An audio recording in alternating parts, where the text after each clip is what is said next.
మహాపరిశుద్ధుడు, మా ప్రియ పరలోకపు తండ్రి, నీ పరిశుద్ధమైన పాదములకు ఉదయకాల శ్రమమునైన లేని స్తుతి స్తోత్రాలు చెల్లిస్తున్నాం నైనా. గడిచిన దినాలంతా మమ్మల్ని కాచి కాపాడి నీ కృపలో భద్రపరిచి ఈ 2024 సంవత్సరం 4వ మాసంలో 28వ దినాన మమ్మల్ని సజీవులుగా ఉంచి నీ మందిరాలలో చేర్చి నిన్ను స్తుతించి ఆరాధించడానికి ఇచ్చిన సజీవత్వాన్ని బట్టి, సమయాన్ని బట్టి నీకు వందనాలు, స్తోత్రాలు చెల్లిస్తున్నాం. తండ్రి, కుమార, పరిశుద్ధాత్మ త్రిత్వమైన దేవ, నిన్ను స్వంత రక్షకునిగా అంగీకరించిన మమ్మల్ని మీరు అనాథలకు విడిచిపెట్టక నీ పరిశుద్ధాత్మని మాకిచ్చి, నీ జీవవాక్యాన్ని మాకిచ్చి, మా రక్షణని మేము భయముతో వణుగుతో కొనసాగించుకుంటూ ఉండాలని, జీవించే మేము ఇక మీదట మా కొరకు కాకుండా నీ కొరకు జీవిస్తూ మా తోబుట్టుల్ని, తండ్రి ఇంటి వారిని, బంధుమిత్రుల్ని, పరిచేస్తుల్ని, ఇరుగు పొరుగు వారిని, అనేకుల్ని నరకంలో పడిపోకుండా తప్పించి పరలోక రాజ్య వారసులుగా చేయాలని ఆశించి మా ఆయుష్ను పొడిగిస్తున్నారు.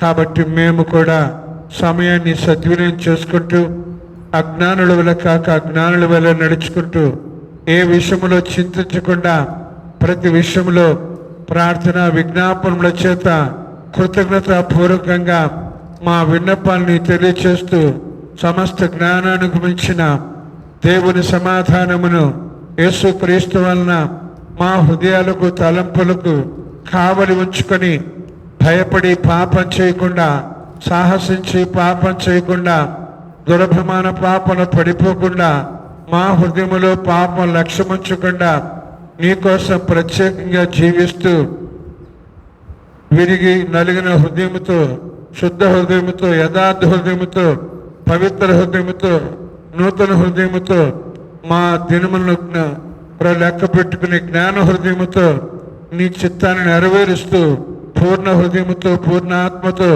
పూర్ణ శక్తితో, పూర్ణ బలముతో నిన్ను ప్రేమించి నీ ఆజ్ఞలన్నిటినీ అనుసరించి నడుచుకుంటూ ఏ విషయంలో కొదువ, లోపం, వెలితి, తక్కువ లేకుండా ప్రభాని ఎదుట సిగ్గుపడనక్కర్లేని వారంగా కాకుండా కుడివైపున నిలబడటానికి శక్తిమంతులంగా ఉంటూ అనేకులకు మాదిరిగా నీకు మహిమకరంగా ఉండటానికి శక్తి దయచేయండి.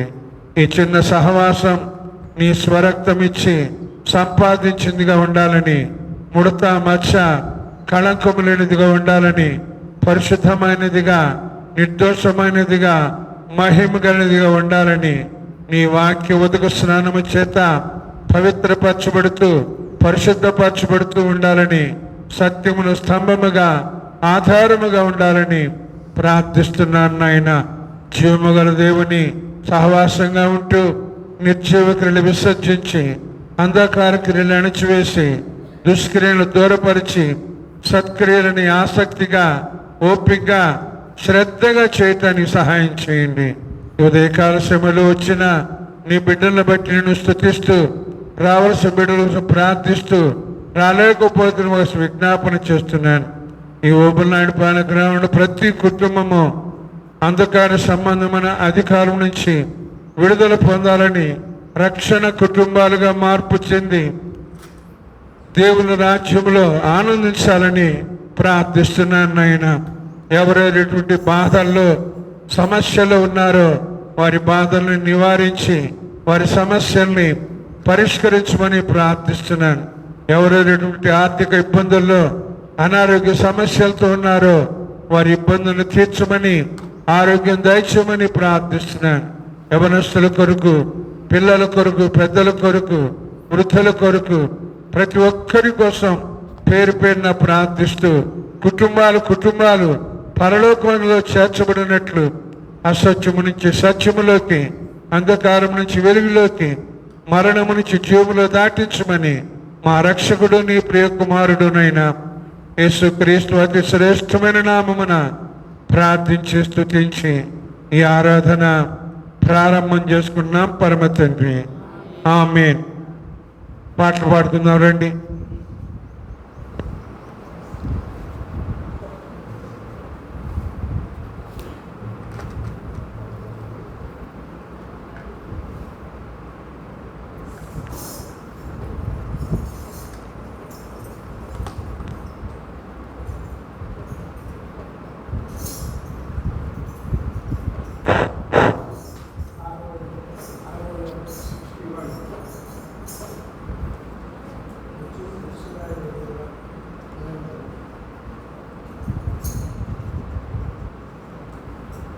61. ఇశ్రాయేలు దేవా నిరంతరం స్తోత్రార్హుడా,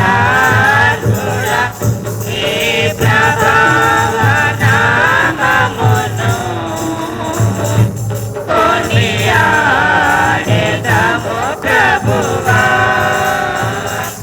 నీ ప్రభావ నామమును కొనియాడెదము ప్రభువా. ఇశ్రాయేలు దేవా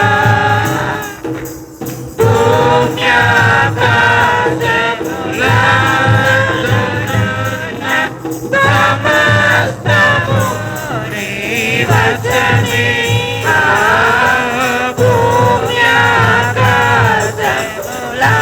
భూమ్యాకాశములందున్న సమస్తము నీ వశమే. మహత్యము పరాక్రమము ప్రభావము నీవే.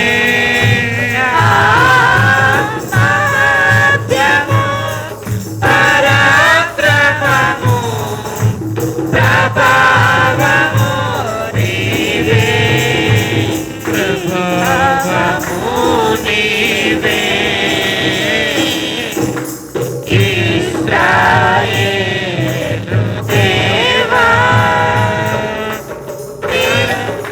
సత్యము నీదే, ఘనతయు నీదే, తేజస్సును నీదే.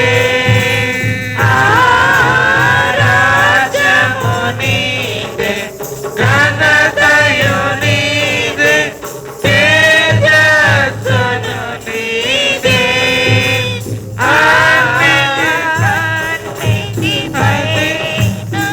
అధిపతిగా నీవే ఉంటివి దేవా.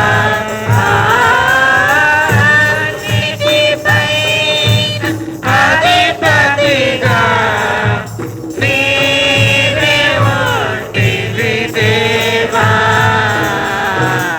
నీవే ఉంటివి దేవా.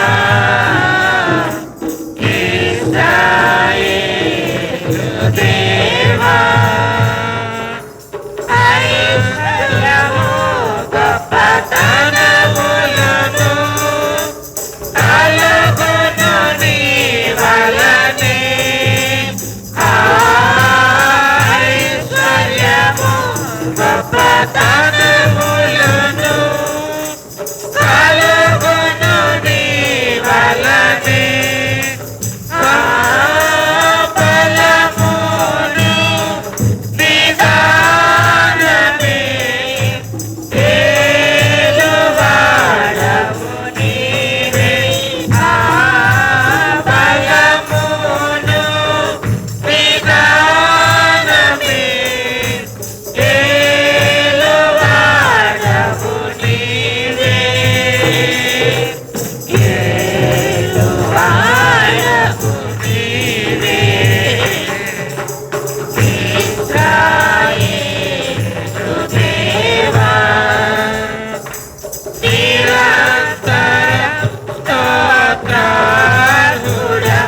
నీ ప్రభావ నామమును కొనియాడెదము ప్రభువా. నీ ప్రభావ నామమును కొనియాడెదము ప్రభువా. ఇశ్రాయేలు దేవా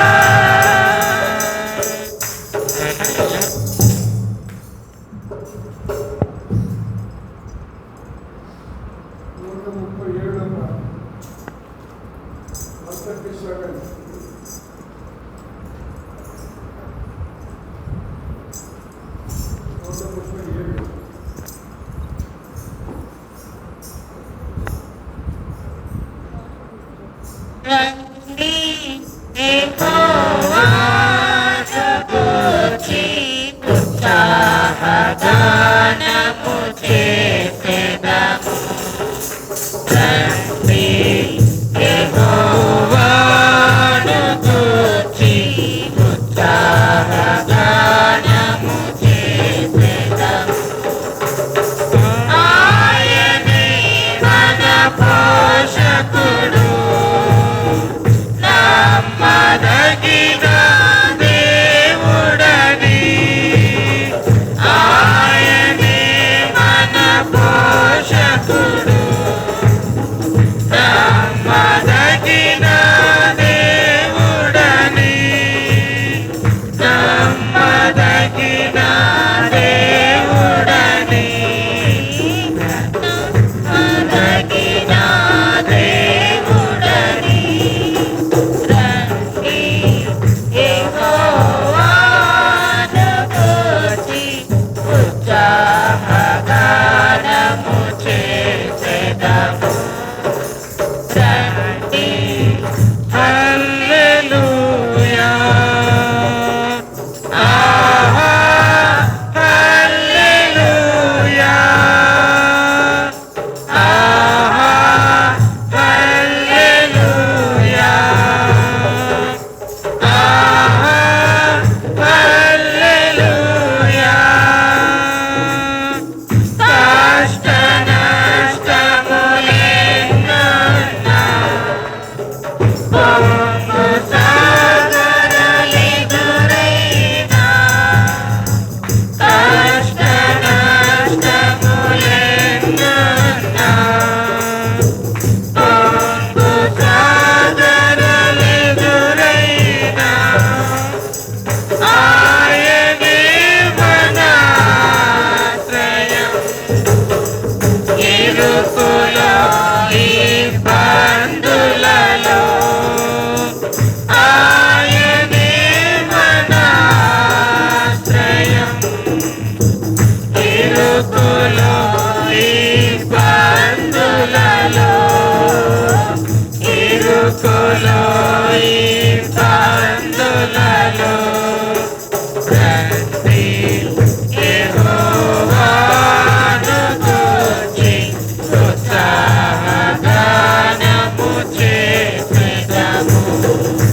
రండి యెహోవాను గూర్చి ఉత్సాహగానము చేసెదము. హల్లెలూయా. ఆహా హల్లెలూయా.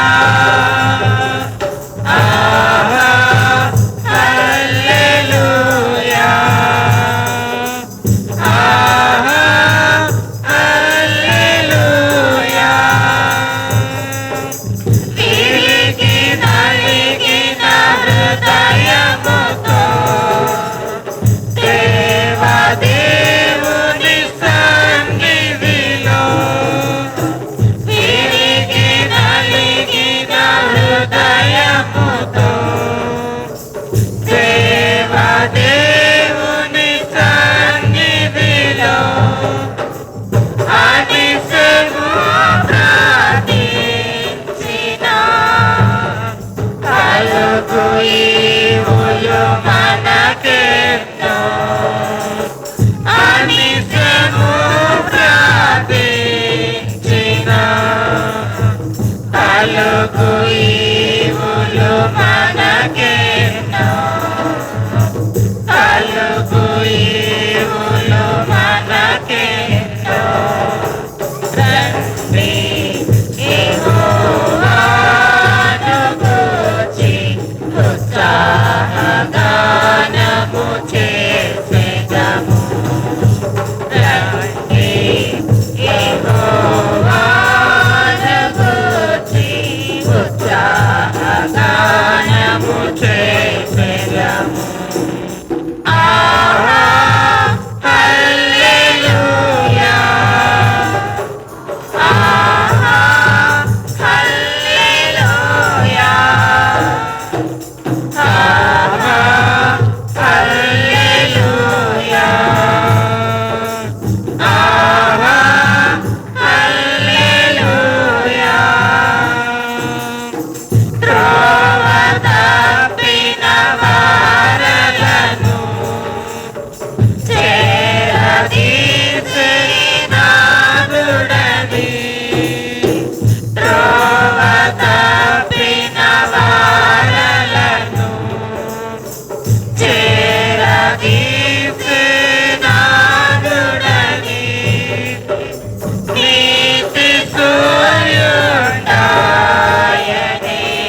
ఆహా హల్లెలూయా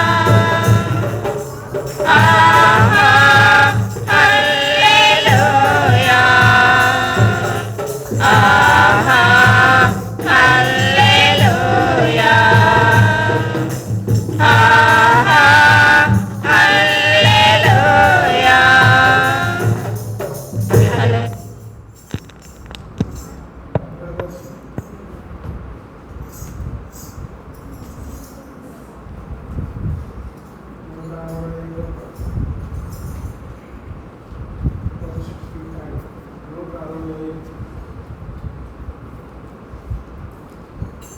నూట 65వ పాట.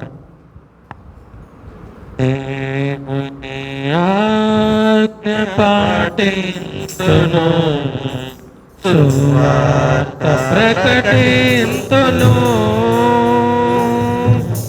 దేవుని ఆజ్ఞ పాటింతును, సువార్త ప్రకటింతును. సమయాలందు శ్రమల సుఖాలందు యేసుతో సాగెదను. సమయాలందు శ్రమల సుఖాలందు యేసుతో సాగెదను. యేసుతో సాగెదను.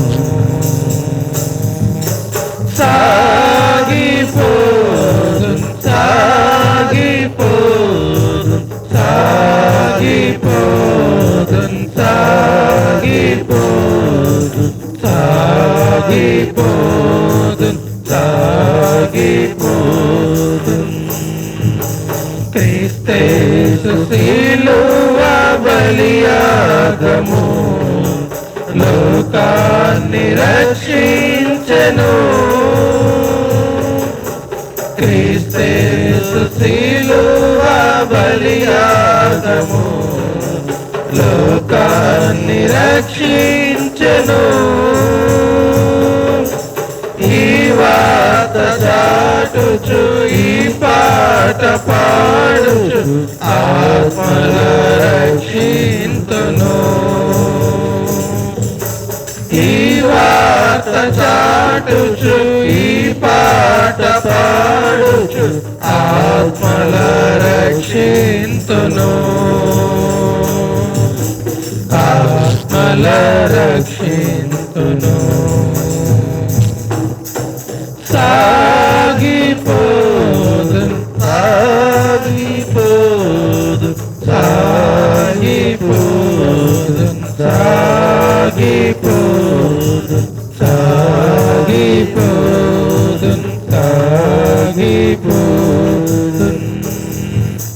శోధన బాధలు సహింతును, చావుకునే భయమందను. శోధన బాధలు సహింతును, చావుకునే భయమందను. సిలువను భరించి క్రీస్తును ధరించి సాతాను ఎదిరింతును. సిలువను భరించి క్రీస్తును ధరించి సాతాను ఎదిరింతును. సాతాను ఎదిరింతును. సాగిపోదున్ సాగిపోదున్ సాగిపోదున్ సాగిపోదున్ సాగిపోదున్ సాగిపోదున్. ఏ ఘనత ఈ భువిని నే కోరను, లోకాశలు త్యజింతును. ఏ ఘనత ఈ భువిని నే కోరను, లోకాశలు త్యజింతును.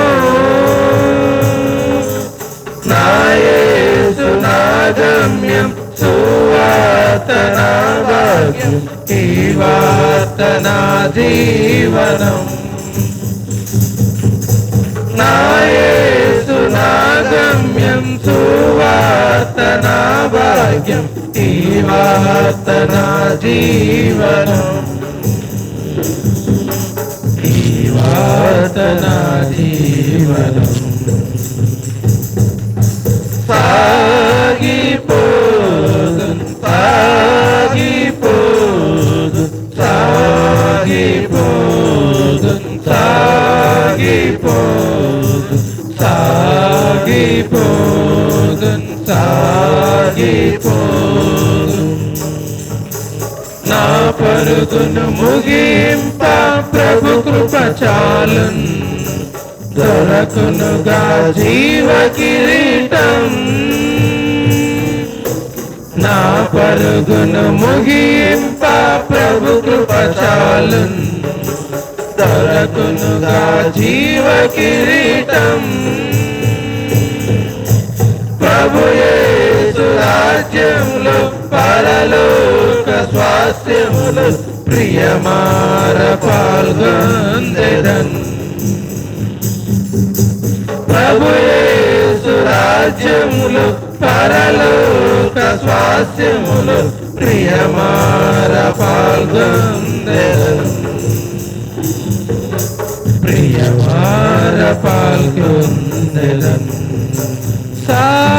సాగిపోదు సాగిపోదు సాగిపోదు సాగిపోదు సాగిపోదు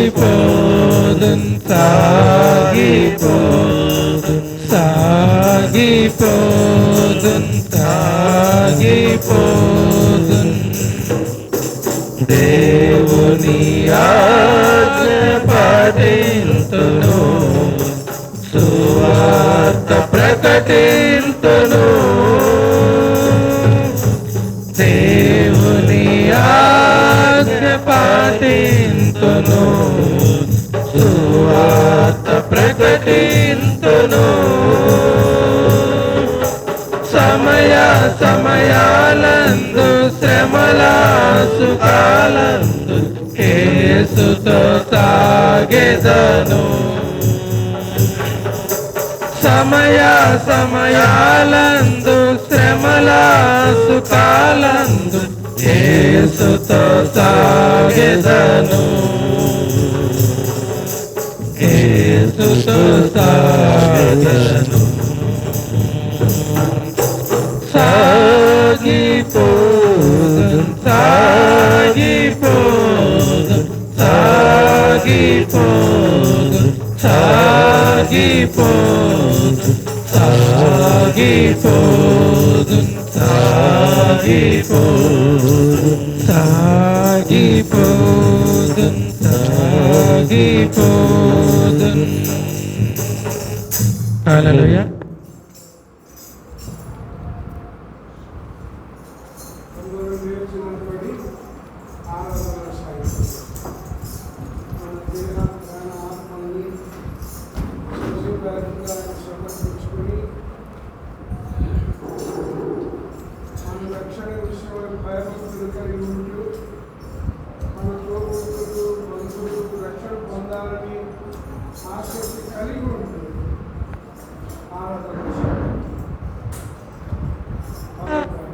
హోసన్నా నీ నామము బల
సమయమందు అన్ని వేళలందు స్తుతింతు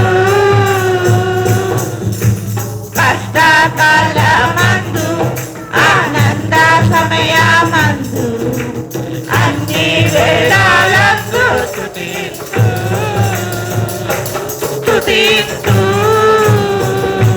కీర్తింతు స్తుతింతు కీర్తింతు హోసన్నా నీ నామము బలమైనది హోసన్నా నీ నామము బలమైనది సర్వలోకవాసులు నిన్నే స్తుతింతురు సర్వలోకవాసులు నిన్నే స్తుతింతురు స్తుతింతు కీర్తింతు స్తుతింతు కీర్తింతు హోసన్నా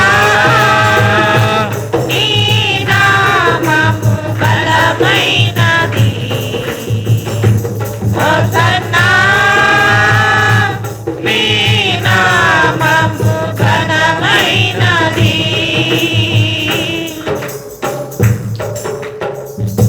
ప్రియుడా నీ ప్రేమ పాదముల్ చేరితి నెమ్మది నెమ్మదియే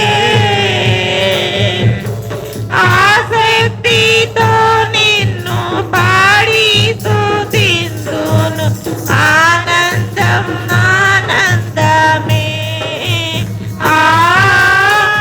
ఆసక్తితో నిన్ను పాడి స్తుతింతును ఆనందం ఆనందమే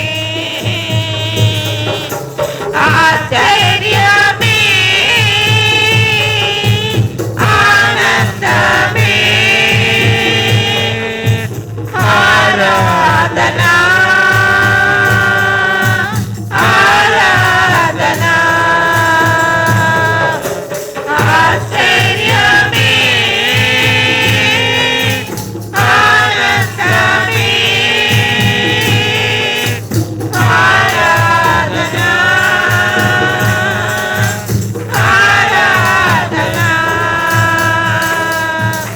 నీ శక్తి కార్యముల్ కలచి కలచి ఉల్లాము పొంగెనయ్యా నీ శక్తి కార్యముల్ కలచి కలచి ఉల్లాము పొంగెనయ్యా మంచివాడా మంచి చేయువాడా స్తోత్రము స్తోత్రమయ్యా మంచివాడా మంచి చేయువాడా స్తోత్రము స్తోత్రమయ్యా మంచివాడా మహోన్నతుడా ఆరాధనా ఆరాధనా మంచివాడా మహోన్నతుడా ఆరాధనా ఆరాధనా బలి అయిన గొర్రెగా పాపములన్నిటిని మోసి తీర్చితివే బలి అయిన గొర్రెగా పాపములన్నిటిని మోసి తీర్చితివే పరిశుద్ధ రక్తము నా కొరకేనయ్యా నాకెంతో భాగ్యమయ్యా పరిశుద్ధ రక్తము నా కొరకేనయ్యా నా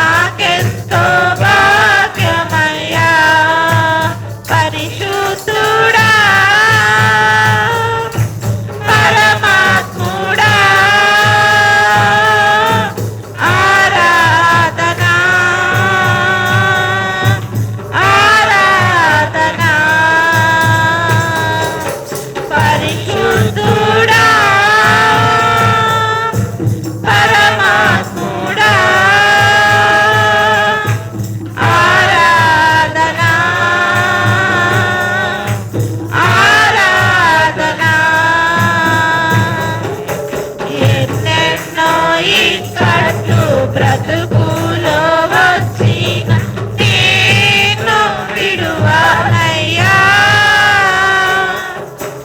ఎన్నెన్నో ఇక్కట్లు బ్రతుకులో వచ్చిన నేను విడువనయ్యా. రక్తము చిందించి సాక్షిగా నొందును నిశ్చయం నిశ్చయమే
మహాపరిశుద్ధుడు మా ప్రియ పరలోకపు తండ్రి, నీ పరిశుద్ధమైన పాదములకు ఉదయకాల స్థుతి స్తోత్రాలు చెల్లిస్తున్నాను. నేను గడిచిన దినాలంతా మమ్మల్ని కాచి కాపాడి నీ కృపలో భద్రపరిచి మరొక పునరుత్థాన దినాన్ని ఇచ్చి నీ మందిరాలను చేర్చి నేను స్తుతించి ఆరాధించి నీ మాటలు ధ్యానించుకోవడానికి మాకు ఇచ్చిన సజీవాలను బట్టి నీకు వందనాలు స్తోత్రాలు చెల్లిస్తున్నాను.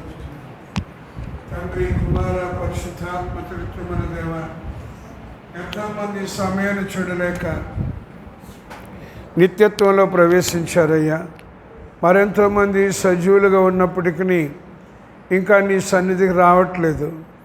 కాళ్ళుండి నీ సన్నిధికి రాకుండా, కళ్ళుండి నిన్ను చూడకుండా, చెవులుండి నీ మాటలు వినకుండా, మనస్సుండి నిన్ను అంగీకరించకుండా, హృదయం ఉండి నిన్ను చేర్చుకొనకుండా, నోరుండి నిన్ను కీర్తించకుండా, చేతులుండి నీకు ప్రార్థించకుండా వందల కోట్ల మంది ఉన్నారు. అయితే అందరూ రక్షణ పొందాలని దీర్ఘశాంతం చూపిస్తూ మా ఆయుష్ను పొడిగిస్తున్నారు.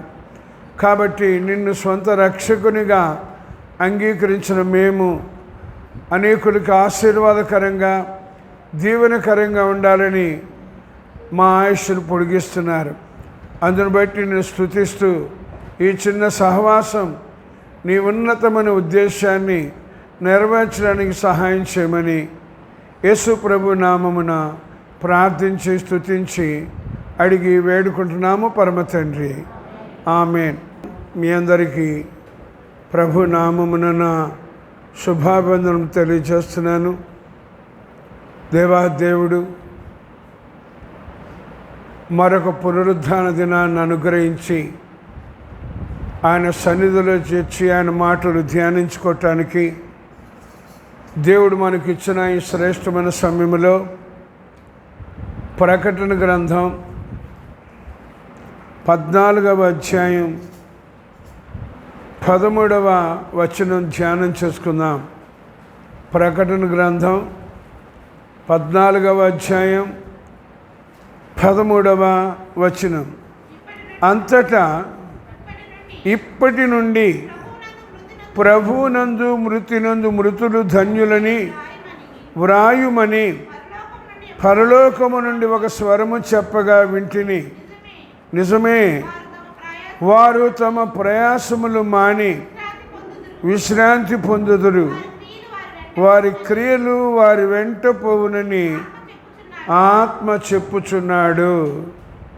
చిన్న ప్రార్థన చేసుకుందాం. మహాపరిశుద్ధుడు మా తండ్రి, మరోసారి నీకు వందనాలు స్తోత్రాలు చెల్లిస్తున్నాం నాయనా. నిన్ను ఎన్నిసార్లు స్తుతించినప్పటికీ నీ రుణస్థలమే ప్రభు. ఎందుకనగా నీ అమూల్యమైన రక్తాన్ని మా కోసం ధారపోసి మమ్మల్ని కొని నీ బిడ్డలుగా చేసుకుని మేము సదాకాలం నీతో ఆనందించాలని, పరలోకంలో విశ్రాంతి పొందాలని నీవు ఇష్టపడుతూ మా ఆయుష్ను పొడిగిస్తున్నారు. నీ పరిశుద్ధాత్మను మాకు ఇచ్చారు, నీ జీవవాక్యాన్ని మాకు ఇచ్చారు.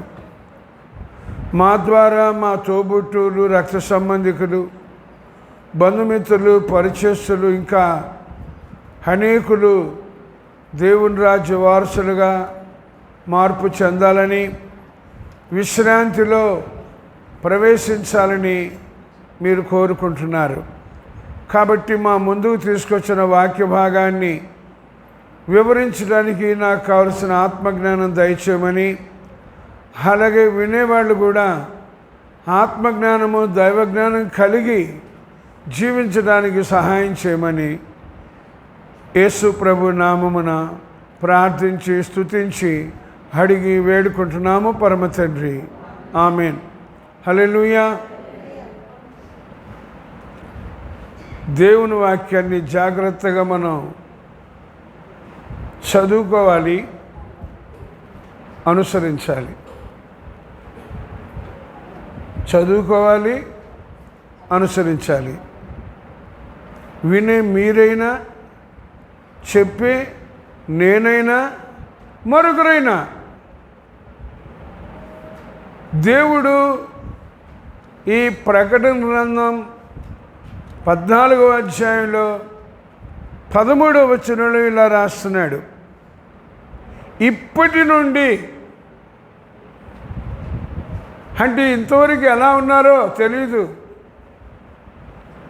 ప్రభువుని అంగీకరించారు, బాప్తిస్మం పొందారు, ఏం చేశారో తెలీదు. కనీసం ఇప్పటి నుండి అయినా, అర్థమైందా? నిన్న కాదు, మొన్న కాదు, రేపు కాదు, ఇప్పటి నుండి అయినా చెప్తున్నాడేమని, ప్రభువునందు మృతునందు మృతులు ధన్యులు అని. ప్రభువునందు మృతినందు మృతులు ధన్యులు. తర్వాత అని వ్రాయుమని పరలోకము నుండి ఒక స్వరము చెప్పగా వింటిని. ఎందుకంటే పరిశుద్ధ గ్రంథంలో ఇట్లాంటి మాటలు విని చదివి తెలుసుకొని ప్రభులో కొనసాగుతున్నానండి. మీరేం చేస్తున్నారనేది నాకు తెలీదు. పరలోకంలో చేరాలంటే మాత్రం ఆదికాండం 1వ అధ్యాయం 1వ వచనం నుంచి ప్రకటన గ్రంథం చివరి అధ్యాయం చివరి వచనం వరకు కూడా అన్నీ ఏదో వ్రాయబడ్డాయి కాదు, నా కొరకే అని నేను అనుకుంటా. మరి మీరేమనుకుంటారు? మీరు కూడా అది అనుకుంటారా? రైట్, దేవుని స్తోత్రం. మీరు అది అనుకోవట్లేదు, నేను అనట్లేదు, అనుకుంటున్నారు. కానీ ఏమని? ప్రభువునందు మృతినందు మృతులు ధన్యులు అని. అందరూ చనిపోతున్నారు, అందరూ చనిపోతారు. కానీ ప్రభువునందు మృతినందు మృతులు ధన్యులు అని పరలోకం నుండిట. ప్రభువునందు మృతి నొందడం అంటే ఏంటి? బాప్తిసం పొందితే చాలా, బైబిల్ చదివితే చాలా, పాట పాడితే, ఆరాధన చేస్తే, లేకపోతే ఇంకోటి కానుకేస్తే చాలా. ప్రభువునందు మృతి పొందడం అంటే అదా? తెలుసా అసలు? ప్రభువునందు అంటే తెలుసా? తెలియదు, తెలుసుకోండి. తెలిస్తే మర్చిపోబాకండి, తెలియకపోతే తెలుసుకోండి. తెలిస్తే మర్చిపోబాకండి. మనం ఎన్నిసార్లు మర్చిపోతామో, ఏమేమి మర్చిపోతామో కదా.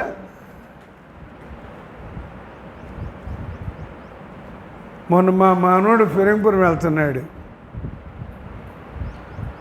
ఏమన్నాను తెలుసా వాడితోటి? ఏమేమి మర్చిపోవాలో ఇప్పుడే లిస్ట్ రాసుకోరా అన్నా.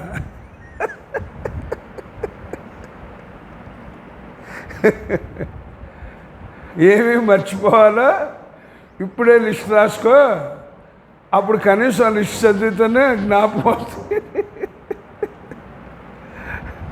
అడగండి, అన్నాను లేదా? ఎందుకంటే నిన్న ఓపెన్ నాడు పని వద్దామని బయలుదేరామండి.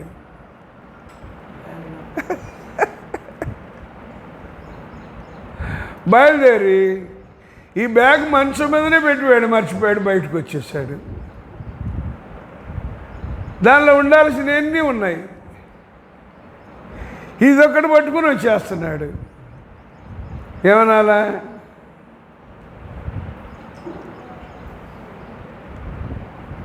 మరి మీరు ఎన్ని మర్చిపోతున్నారో నాకు తెలీదు, ఏం విడిచిపెడుతున్నారో నాకు తెలీదు. నిర్మోహమాడంగా చెప్పేస్తా. అర్థమైందా? ప్రభువునందు మృతి పొందడం అంటే ఏంటి తెలుసా?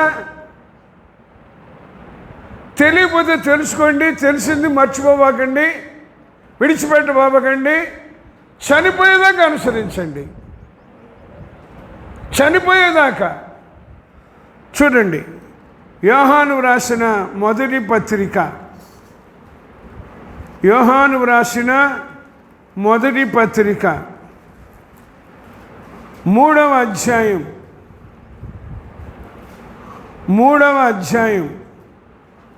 24వ వచనం. ఆయన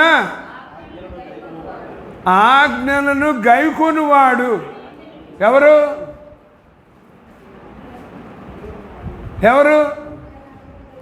మీరా నేనా?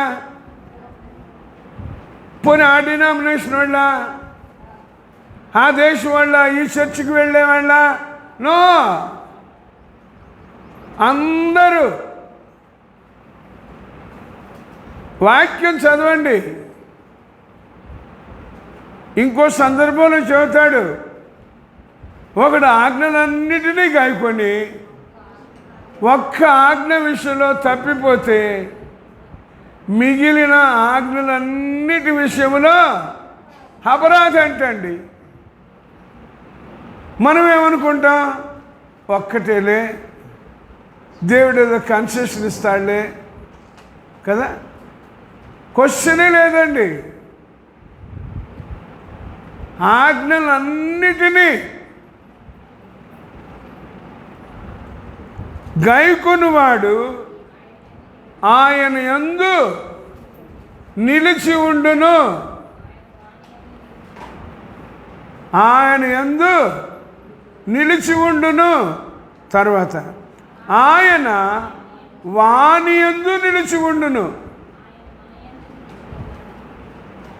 అర్థమైందా? నువ్వు ఆయనలో నిలుచున్నావు కాదట్లా, ఆయన వాని యందు నిలిచి ఉండునంట. నాలో నిలిచి ఉంటాడా? నాలో నిలిచి ఉంటాడా? పోయిన వారంలో చెప్పుకున్నట్టు ఒక మాట గుర్తుంది. అసహ్యమైనది కానీ, నిషిద్ధమైనది కానీ, అపవిత్రమైనది కానీ ఏదైనా ఉంటే ఆయన ఉండడంట, విడిచిపెడతాడంట. మరి ఎట్లా ఉండాలి? మనం ఎట్లా ఉండాలి? మన ఇష్టం అన్నాడు. వారి మధ్య నుండి బయలు వెడలి ప్రత్యేకముగా ఉండండి, ప్రత్యేకముగా ఉండండి. నేను మీకు తండ్రినై ఉంటాను, మీరు నాకు కుమారుడును కుమార్తెలై ఉంటారు. నేను మీలో నివసించి సంచరిస్తాను. వాక్యంలో ఉన్నది అదండి. ఆయన నాలో నివసించి సంచరిస్తాడు. మరి మీలో గడనా నివసించాడా? సంచరిస్తున్నాడా? సంచరిస్తున్నాడా? కొంతమందికి పక్షవాతం వచ్చింది అంటే అవయవాలు ఉన్నాయా లేవా? అవయవాలు ఉన్నాయి కానీ వాటిల్లో ఉండాల్సిన జీవం ఉండట్లా, వాటిలో ఆయన సంచరించట్లా. నాకు సైతాన్ గారు 2-3 సార్లు వేసేటటువంటి బ్యాండ్, కానీ దేవుడు అద్భుతం చేసి సంచరిస్తున్నాడు. మరి మీలో కళ్ళుంటాయి చూడవు, చెవులుంటాయి వినవు, నోరుంటుంది మాట్లాడదు, చేతులుంటాయి పట్టుకోవు, కాళ్ళుంటాయి నడవు. కారణం ఏంటి? వాటిలో జీవం లేదు. సంచరిస్తున్నాడా? జీవం ఉందా? దేవుని వాక్యం అండి, ఆషామాషి కాదు.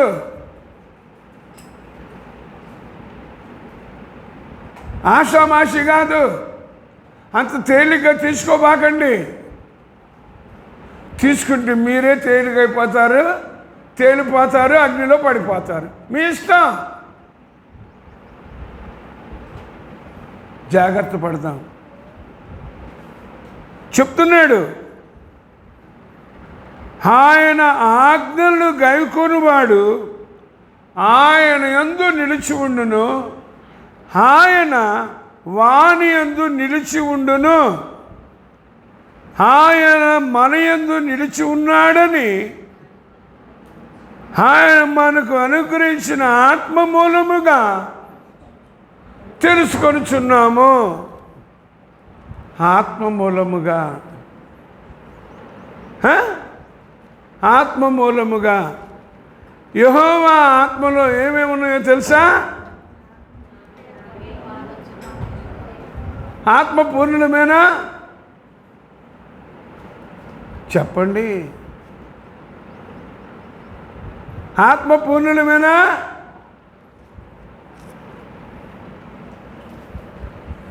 నాకు ఎవరిని చూసి చెప్పే అలవాటు లేదండి.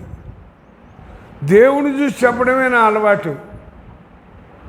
కొంతమంది మనుషులను చూసి, పరిస్థితులు చూసి ఎదురు చెబుతుంటారు. నా అలవాటు అది కాదు. దేవుని చూసి చెప్తుంటా. ఎందుకంటే ఆయన నాకు శక్తి, ప్రేమ, ఇంద్రియ నిగ్రహం, ఆత్మనిచ్చాడు. ఆయన వాగ్దానం చేశాడు, నాలో సంచరిస్తున్నానని. తల నుంచి పాదం వరకు ఎప్పుడు ఆయన సంచరిస్తూనే ఉంటాడు. నాలో ప్రాణం ఉన్నంత వరకు. ప్రాణం పోతే అదే చెప్తున్నాడు, ప్రభువునందు మృతి పొందు.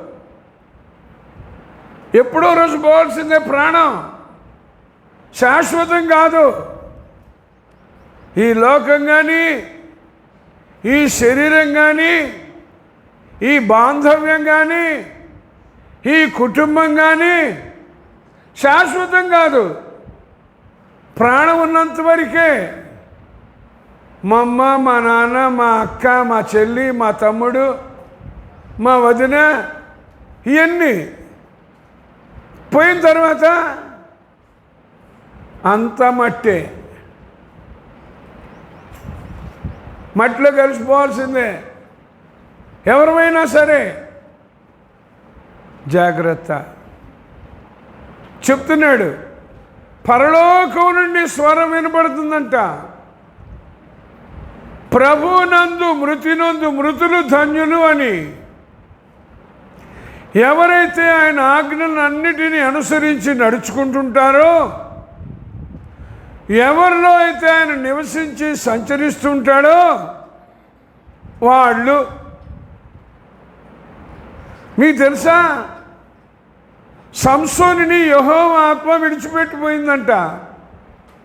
లేదా పరిశుద్ధాత్మ దేవుడు సంసోనుని విడిచిపెట్టాడంట. తెలుసా ఎందుకు? సౌలు రాజుని కూడా దేవుని ఆత్మ విడిచిపెట్టాడంట. ఎందుకు? నేర్చుకోండి వాక్యం, ధ్యానం చేసి జాగ్రత్త పడండి. అర్థమైందా? నా ఆశ ఒకటి, యేసు ప్రభు నన్ను పరలోకం చేర్చడానికి వచ్చాడు. పాతాళంలో, నరకంలో పడిపోకుండా తప్పించడానికి ఆయన నా పాప శిక్ష యావత్తు భరించాడు. నా మీద రుణముగా, నాకు విరోధముగా ఉన్న పత్రాన్ని మేకులతో సిలువ కొట్టి, దాని మీద ఉన్న చేవరాతను తుడిచివేసి, నాకు అడ్డము లేకుండా దాన్ని ఎత్తివేసి, ఆయన సిలువతో నాకు విజయం ఇచ్చాడు. మరి మీరు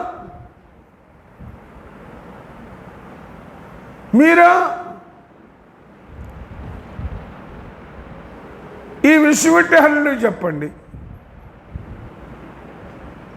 ఉందా ఈ విషయం? విజయం ఇచ్చాడా? విజయం ఇస్తే ఏం చేయాలో తెలుసా? ఏం చేయాలో?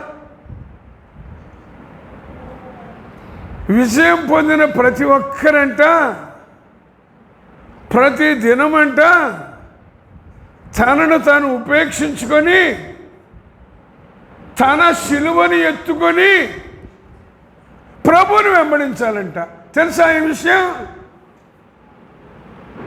తెలుసా? మరి శిలువను ఎత్తుకున్నానా? శిలువేయబడ్డాను నేను? మోసపోకండి, నష్టపోకండి. అదే గలతీ పత్రికలో 5వ అధ్యాయంలో చెప్తారు, క్రీస్తు యేసు సంబంధులు తమ శరీరములను ఇచ్ఛలతోనూ దురాశలతోనూ సిలువ వేసి ఉన్నారు అని. సిలువ వేశానా? వేశానా? మీ ఇష్టం. ఒక ఆయన అంటున్నాడంటే బాప్తిసం పొందే రోజు, ఈ చేతికి మాత్రం బాప్తిసం వేద్దయ్యా, ఈ చేతిని పైన నిలబెడతాను. ఎందుకయ్యా? ఈ చేతితో వాడిని పొడవాలయ్యా, ఒకటి చంపాలయ్యా. మనం కూడా అన్నీ పాత పెట్టామా? అన్నీ పాత పెట్టామా?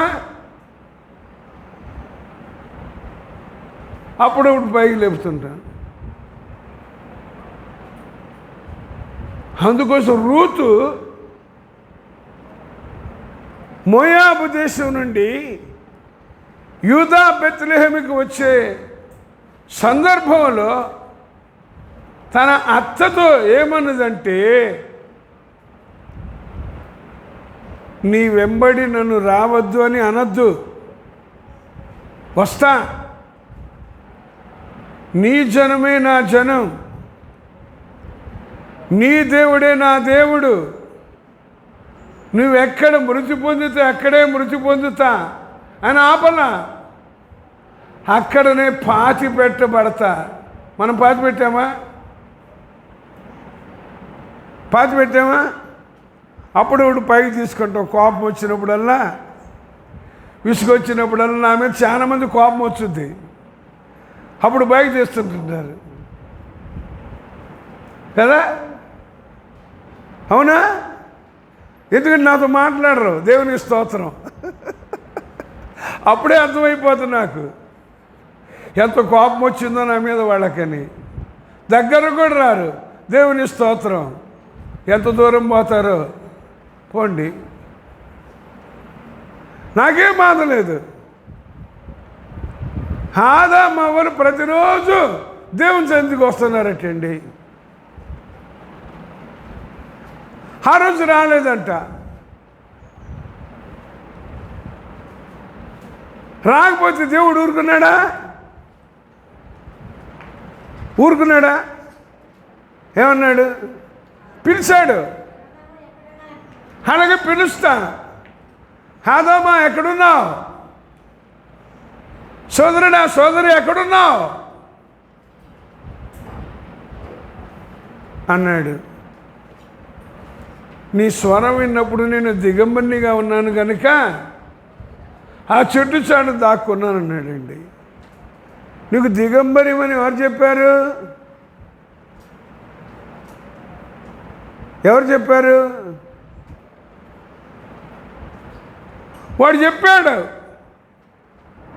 పండు తింటే సావనే సావరు, దేవతలు ఉంటారని. అనుసరికి నేను కూడా ఒక దేవతగా ఉండాలి, మా ఆయన ఒక దేవతగా ఉండాలి, మా పిల్లలు కూడా దేవతలుగా ఉండాలి అని కదండి. మీ ఇష్టం.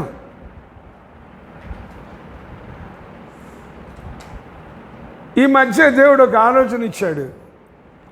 అపవాదిని ఎదిరించండి అన్నాడు కదా.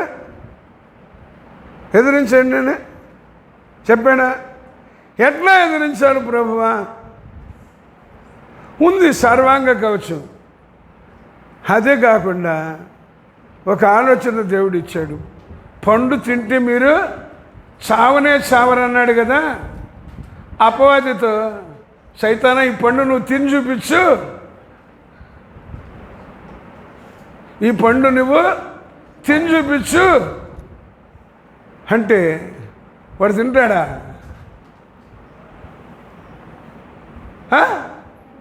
తింటాడా? తింటే ఏమవుతాడు? వాడే చేస్తాడు. వాడే చేస్తే ఇంక మనతో ఏం చదువుతాడు? ఇప్పుడు నువ్వు బతికించావు, చంపావా?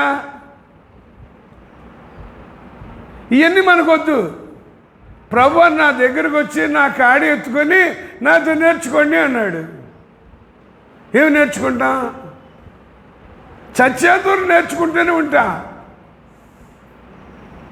మరి మీరు నేర్చుకుంటారో వాంతి చేసుకుంటారో నాకు తెలీదు. కొంతమంది వాంతి చేసుకుంటారు. బయటికి వెళ్ళంగానే ఇవాళ అంతా నా గురించే చెప్పాడు. నా గురించే ఇంకెవరి గురించి చెప్పాలా? మిమ్మల్ని దేవుని రాజ్యం నడిపించాలని ఆశ. ఎవరి గురించి చెప్పాలా? వాళ్ళ గురించి వీళ్ళ గురించి జీవితం నాకేంటి ప్రయోజనం కదా? ఆలోచన చేయండి. ఎవరన్నా ఏదన్నా ఇది అది అని మీతో అంటే ముందు మీరు చేసి చూపించండి అనండి. ముందు మీరు చేసి చూపించండి, తర్వాత చూస్తానేనానండి. ఇక అంతే. వామ్మో వీళ్ళతో లాభం లేదని వాడు పారిపోతాడు. వాడు చెప్పేసా మనం ఏదో చేసేస్తాం.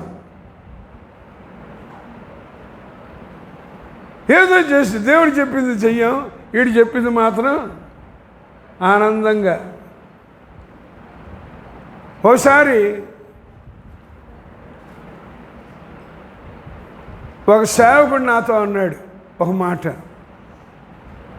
నా భార్య అడవి బ్రదరు, అసలేం తెలీదు, ఎట్లా ప్రవర్తించాలో, ఎలా చేయాలో, ఏం చేయకూడదు ఏం తెలీదు అని తెగ ఊకదంపుడు కొట్టాడండి. అంతా విన్నాక నేను అన్నాను, బైబిల్ గ్రంథంలో అరణ్యము ఉల్లసించి కస్తూరి పుష్పాలలో పూస్తుందని ఉంది కదా బ్రదరు అన్నా. వామ్మో ఇకంతే, నాతో మాట్లాడటానికి భయం. ఎందుకని? దేవుని వాక్యం అలా ఉంది కాబట్టి నేను అన్నా. అంతకుముందు సంఘం ఎంతమందితో అన్నాడో, ఆడవాళ్ళతోటి అనేసరికి అవునా, అయ్యో పాపం మీ ఆవిడ అడివా అని ఈమె చెవి కొరుకుని, ఇంకోటి చెవి కొరికి, ఇంకోటి చెవి కొరికి, అందరు చెవులు కొరికి నా దగ్గర కూడా వచ్చింది ఇట్లాగంట అట్లాగంట అని. విన్నా, మాట్లాడినా, నాతోటి అన్నప్పుడు మాట్లాడకుండా ఉండను. అర్థమైందా? నీలో ఉందా? ఈ చీటీ కట్టు, అబ్బు లక్షలు వస్తాయి కదా. ఇంకా చివరిదాకా ఉంచుకో, ఇంకా లాభం వస్తుంది. మనం ఏం చేస్తాం? ఏగపడతాం. ఇంకా వడ్డీ కూడా ఇస్తా అంటారు. మనకు అది బాగా ఆశ. చివరికి వడ్డీ పోద్ది, అసలు పోద్ది, ప్లేట్ ఫిరాయించి ఐపీ పెట్టేస్తారు. అయిపో బొల్లాబోది బొల్లాబోది బొల్లాబోది అని ఏడుస్తారు కదా. మనం కూడా కడతాం. ఒకప్పుడు ప్రభువుని అంగీకరించుకుంది, నేను చేశా, అంగీకరించిన తర్వాత మానేశా. అర్థమైందా? అంగీకరించిన తర్వాత తెలియజేశాడు దేవుడు, టక్కన మానేశా. తర్వాత అడిగారు నన్ను, వాళ్ళు అన్నారు, ఏంది ఇప్పుడు నేను మారాలి అన్న. ఏం మారా? అట్లాంటి వడ్డీ లాభాలు నాకు వద్దనుకున్నానులే అన్న. వామ్మో ఈయనకి అర్థమైనట్టుంది, నేను ముందే ముంచేస్తానని. మీకు అర్థమైందా? కట్టండి బాగా, అది కట్టి ఇది కట్టి అది చేసి ఇది చేసి పిల్లల్ని పెట్టిద్దాం వడ్డీలతో సహా. తర్వాత ఉన్నది మొత్తం కొంతమందికి తెలుసా మీకు తెలీదు, అసలు కంటే వడ్డీ ముద్దంట. అసలు కంటే వడ్డీ ముద్దంట. అది కూడా కొన్నాళ్ళు ఇచ్చి ముద్దు మురిపిస్తారు, తర్వాత అది ఎగ్గొడతారు, ఇది ఎగ్గొడతారు. ఇక తర్వాత లాబోదీబు పోలీస్ స్టేషన్కి వెళ్ళి ఈ చీట్లు కట్టిన వాళ్ళంతా ఇట్లా కొంపలు ముంచారు, ఇట్లా కొంపలు ముంచారు, ఇట్లా ముంచారని కేసులు పెడతారు. ఏం చేస్తారు వాళ్ళు? ఆడ చెప్పు కట్టాము మనం కదా, చుట్టూ తిరుగుతారు పోలీసు వాళ్ళ చుట్టూ. వాళ్ళు ఏం చేస్తారు? వాళ్ళ దగ్గర ఏమి లేదంట అని వాళ్ళు అంటారు. మనం ఏం చేస్తాం? జాగ్రత్త జాగ్రత్త. ఒకసారి వైజాగ్లో ఒక సంస్థట ఉద్యోగాలు ఇస్తామన్నారు. ఈ ఉద్యోగం ఇంత జీతం, అది కూడా క్రిస్టియన్ సంస్థ. నేను చదివే పేపర్లో చదివి ఇట్లాంటి సంస్థలన్నీ మా యేసయ్య ముందు దేనికి పనికిరావులే అనుకొని ఊరుకున్నా. ఒకరోజు నేను ఫిరంగిపురం వెళ్ళేసరికి మా పెద్దమ్మాయి, నాన్న ఆ సంస్థలో అంట ఉద్యోగాలు ఇస్తారంట, ఇంత జీతం అంట అని అప్లై చేస్తా అన్నది. సరే అన్నా. అప్లై చేసిన తర్వాత ఉద్యోగం ఇవ్వలేదు కానీ సెక్యూరిటీ డిపాజిట్ కింద, ఏ డిపాజిట్? సెక్యూరిటీ డిపాజిట్ కింద ఇన్ని వేలు పంపించండి,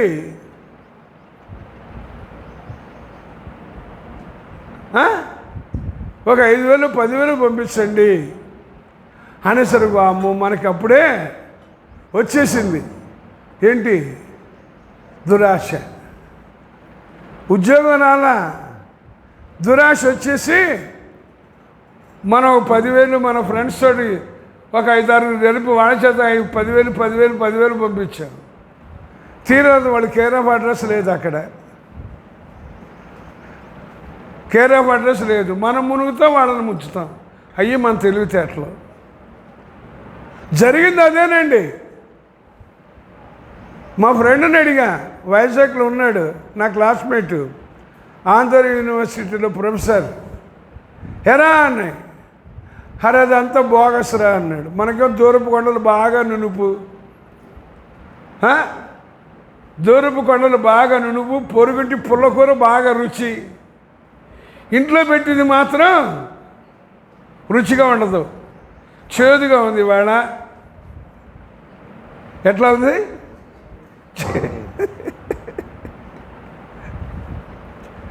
దేవుడు ఏం చెప్పాడు తెలుసా? చేదు కూరలతో తినండి అన్నాడు. తెలుసా? ఇవాళ చేదుగా ఉంది, తీగ లేదు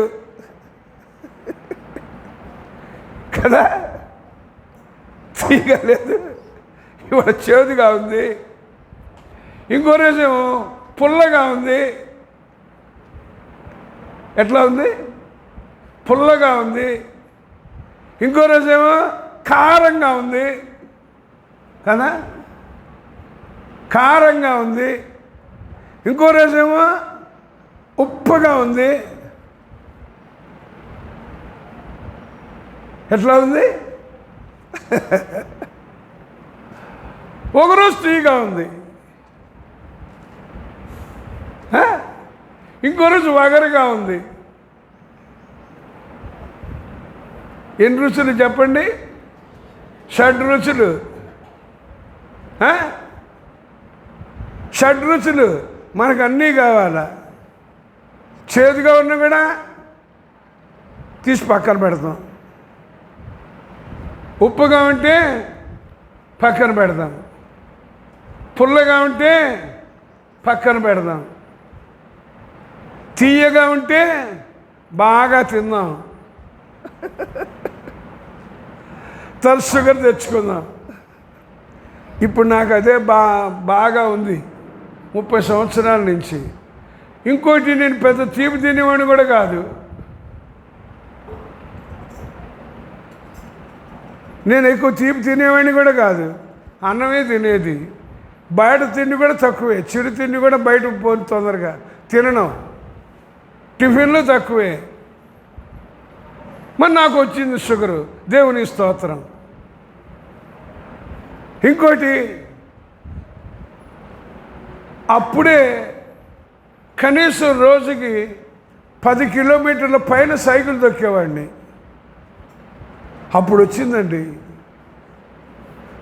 సైకిల్ తొక్కునేవాడికి. ఎందుకు వచ్చింది?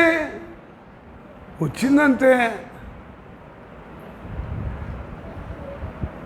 ఒక యవనస్తుడు, ఇదేంటి అంకుల్ మీకు రావడం ఏంటని. వచ్చుద్ది అంతే, ఈ శరీరం ఉన్నప్పుడు కాబట్టి షుగర్ వచ్చుద్ది, బీపీ వచ్చుద్ది, టెన్షన్ వచ్చుద్ది, రావాల్సినవన్నీ వస్తుంటాయి. కానీ మరణానికి అప్పగించడు. హల్లెలూయా. మరణానికి అప్పగించడు. ప్రభు, ఈ రోజున ఎలా ఉన్నా, నేను ఏం చేస్తున్నాను? మనలో ఆయన నిలిచి ఉన్నా మన ఫ్రీడమ్ ఇచ్చేశాడండి. ఇచ్చాడా ఇవ్వలేదా? స్వాతంత్రం ఇచ్చాడా? అదే గలతీ పత్రిక 5వ అధ్యాయం చెప్తాడు. ఈ స్వాతంత్ర్యాన్ని నీ శరీర క్రియలకు హేతువు చేసుకొని మరణ దాసత్వం అనే కాడి కింద చిక్కుకొనకుండా జాగ్రత్త పడు అని. తెలుసా ఈ వాక్యం? తెలుసా? అదే గలతీ పత్రికలో 3వ అధ్యాయంలో పౌలు గారు అంటారు, మిమ్మల్ని ఇంత మోసపుచ్చింది ఎవరు? ఆత్మానుసారంగా ప్రారంభం చేసి శరీరానుసారంగా పరిపూర్ణులు అవుతారా అని కూడా అన్నాడండి. మనకి ఎన్ని గుర్తుంటాయా? గుర్తుంటే హల్లెలూయా చెప్పండి. ఆయన మనలో నిలిచి ఉండి మనం మర్చిపోయిన గుర్తు చేయడానికి చూస్తుంటాడు, సంచరిస్తూ ఉంటాడు. అర్థమైందా? మర్చిపోయినా, పొరపాటు చేసినా దావీదు మహారాజు అంతనే చేశాడంట. వసంతకాలంలో ఒక రోజున సాయంత్రం పడక మీద నుంచి లేచాడంట. రాజే పడక మీద నుంచి సాయంత్రం లెగిస్తే ప్రజలు ఎప్పుడు లెగవాలి?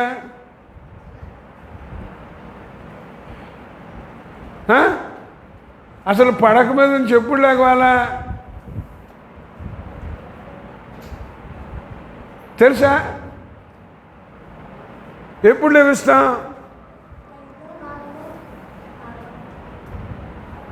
అర్థం చేసుకుందాం, అపార్థం చేసుకోవద్దు. అయితే దేవుడు వాక్యంలో మాత్రం చెప్తున్నాడు, ప్రభువునందు ఉన్నవాళ్ళు ఆయన ఆజ్ఞలను అన్నిటినీ అనుసరించి నడుచుకుంటారు. వారిలో ఆయన ఉంటాడు, సంచరిస్తుంటాడు, జ్ఞాపకం చేస్తుంటాడు, హెచ్చరిస్తుంటాడు, బుద్ధి చెబుతుంటుంటాడు, అవసరమైతే దండిస్తూ ఉంటాడు. అదే హెబ్రీ పత్రికలో అంటారు, మనం శిక్షాదండం పొందడానికేనంట. ఏదన్నా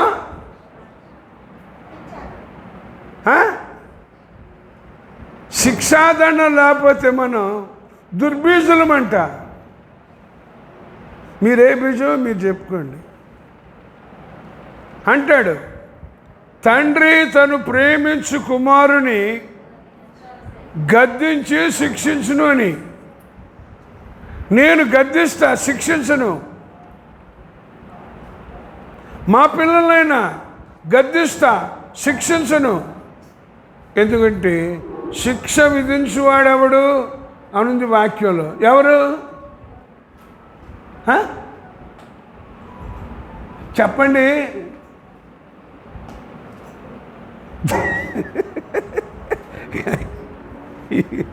ఎందుకంత భయపడతారు?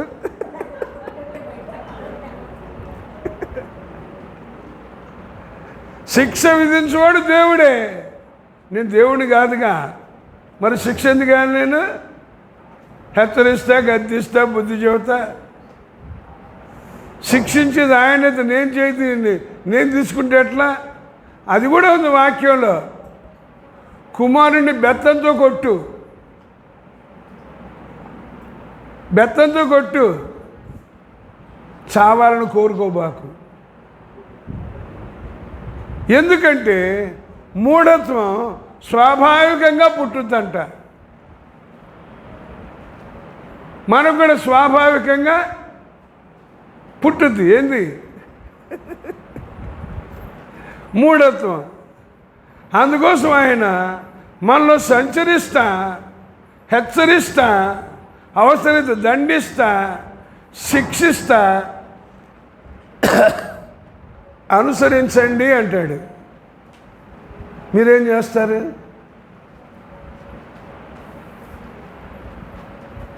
ఏం చేస్తారు మీరు? ఒక నవ్వు వదిలేస్తారు, అంతేనా? అనుసరిస్తామని ఎంత అంటారేమో అని అంటే, అనుసరిస్తామేమో అంటారేమో అని చూస్తే రాదుగా మాట. ఏదైనా లోపల లేదు అనుసరించాలని, లోపల అనుసరించాలని లేదు. లోపల ఉన్నదంతా లోకమేనాయ. శరీరాశ, నేత్రాశ, జీవపుడమ్మ లేవు కదా.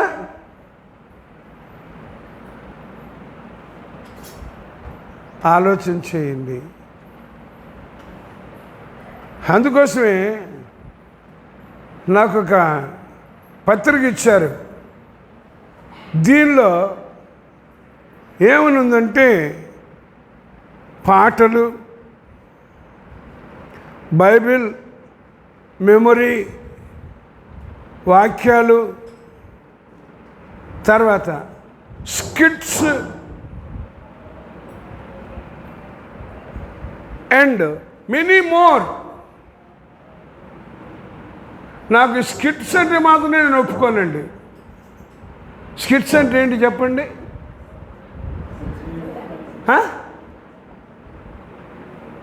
ఇంకా వెరైటీ ఏంటంటే యాక్షన్ సాంగ్ కదా.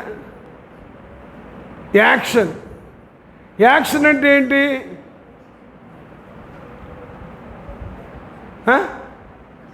యాక్షన్ అంటే ఏంటి తెలుసా? నటించటం. ఎంత తెలివిగేస్తారో తెలుసా?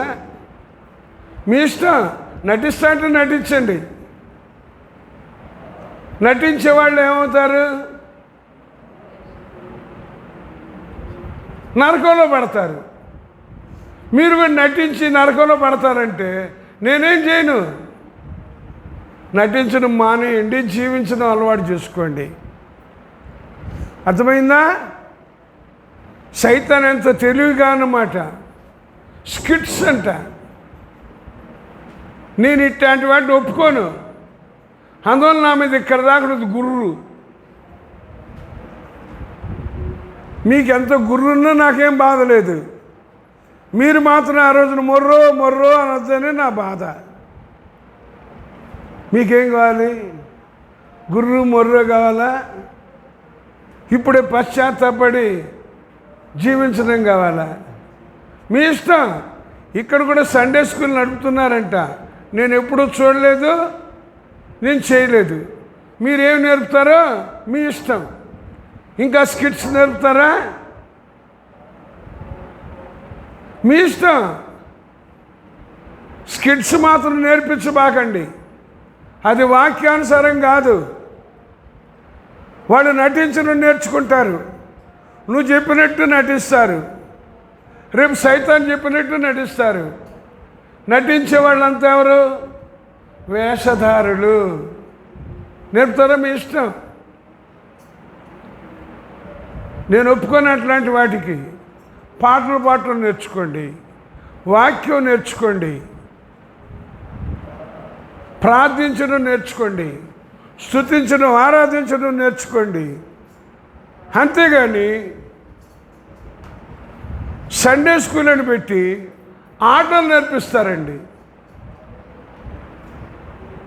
ఏ ఆటలు నేర్పిస్తున్నారు? ఇంక సండే స్కూలా, అది ప్లే గ్రౌండా?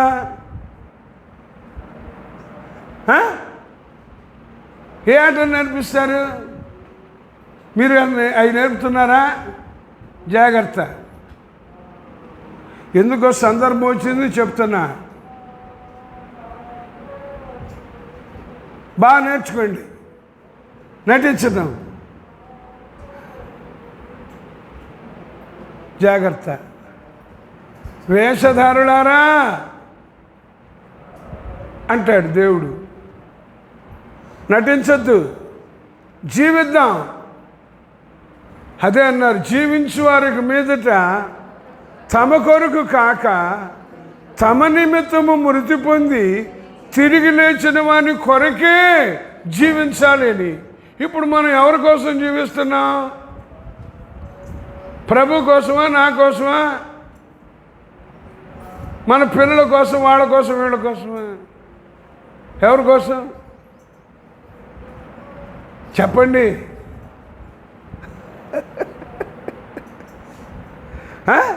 ఎవరి కోసం జీవిస్తున్నా?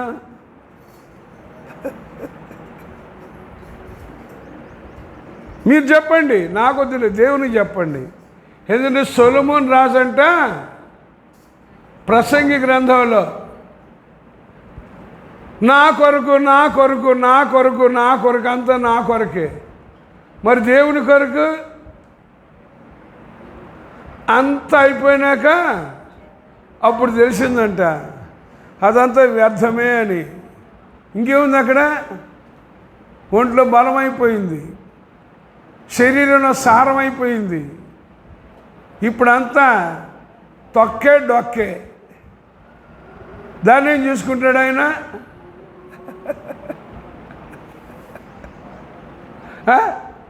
చాలామంది మామిడి పండు అంతా రసం అంతా తింటారు, ఆ టెంకిని తొక్కని ఏసైకి ఇస్తారు.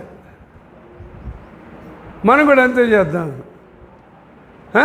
తొక్కని డొక్కని ఏసైకి ఇచ్చి నువ్వు తినయ్యా అన్నావు.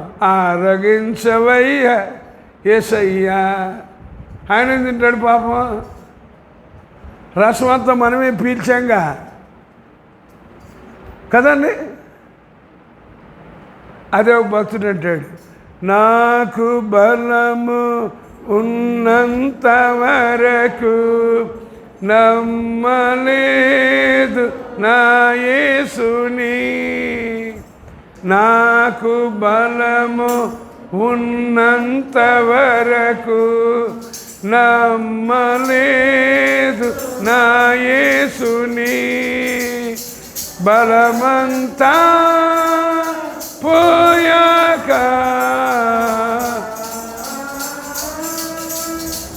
బలమంతా పోయాక నమ్మాలని ఉంది నా యేసుని.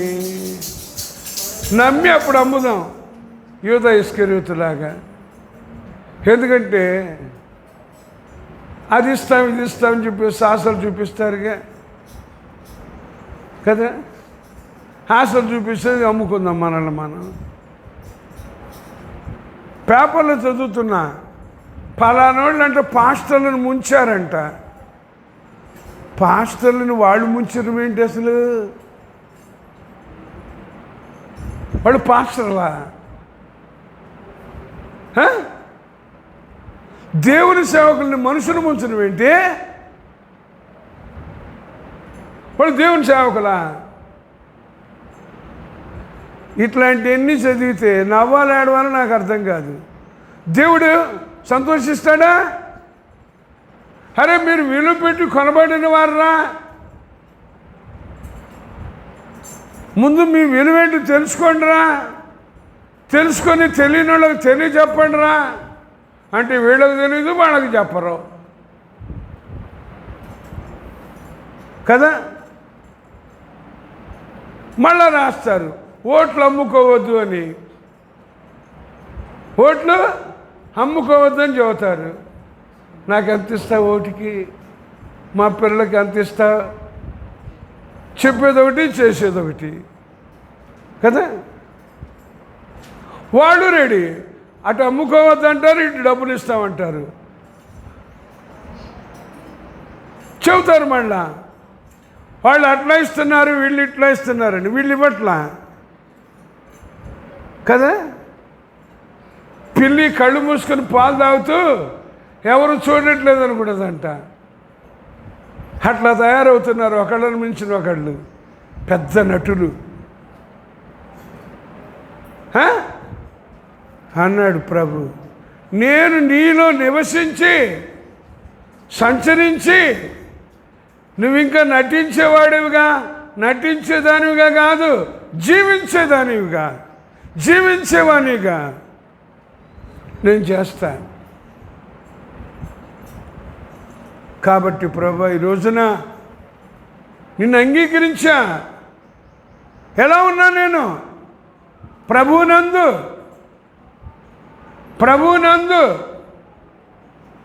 ఆజ్ఞను అనుసరించి ఆయన మనలో ఉండి మనలో సంచరిస్తూ చెప్పాడు, ఉపదేశం చేస్తా, ఆలోచన చెప్తా, నడవలసిన మార్గంలో నడిపిస్తా చెప్పాడండి. మనం కూడా పాడతాం, నడిపిస్తాడు నా దేవుడు, శ్రమలోనైనా నన్ను విడువాడు, నడిపిస్తాడు నా దేవుడు, శ్రమలోనైనా నన్ను విడువాడు అని పాడతాం. తర్వాత నువ్వు అక్కడ ఉండయ్యా, నేను ఇక్కడ దాకా పోయి వస్తా కదా, నువ్వు ఇక్కడ ఉండు, అక్కడ దాకా పోయి వస్తా. పాప ఆయన ఏం చేస్తాడు, మనల్ని వదిలిపెడతాడు.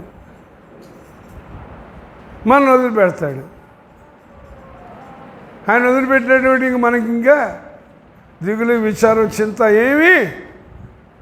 ఒకసారి నేను బస్సులో ఒక ఊరు వెళ్తున్నా, డ్రైవర్ గారు ఉన్నారు, ఇటు కండక్టర్ ఉన్నారు, చుట్టుపక్కల ప్యాసింజర్స్ ఉన్నారు. కూర్చొని ఒక ఆయన కింద కూర్చున్నాడు, డప్పు పట్టుకుని ఉన్నాడు, గుర్రం ఎక్కి కూడా ఉన్నాడు అన్నమాట. ఆయనతో మాట్లాడుతున్నారు. కండక్టర్ గారు, డ్రైవర్ గారు అక్కడ ఉన్నాడు. ఏదో పాట పాడి వినిపించి విందాం అన్నారు. ఒక పాట పాడు విందాం అన్నాడు. అనేసి డప్పు తీసుకున్నాడు. మా తాత పుట్టాడు, 5 ఎకరాలు కొన్నాడు, మా నాన్న పుట్టాడు, 2 ఎకరాలు అమ్మాడు, నేను పుట్టాను, ఉన్నది పోయింది, మాకింకా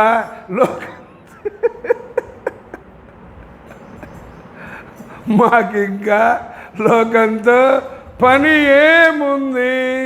అబ్బో ఎంత బాగుపడాడు. తాత పుట్టి 5 ఎకరాలు కొన్నాడంట, నాన్న పుట్టి 2 ఎకరాలు అమ్మాడంట, వీడు పుట్టి ఉన్నది పోగొట్టుకున్నాడంట.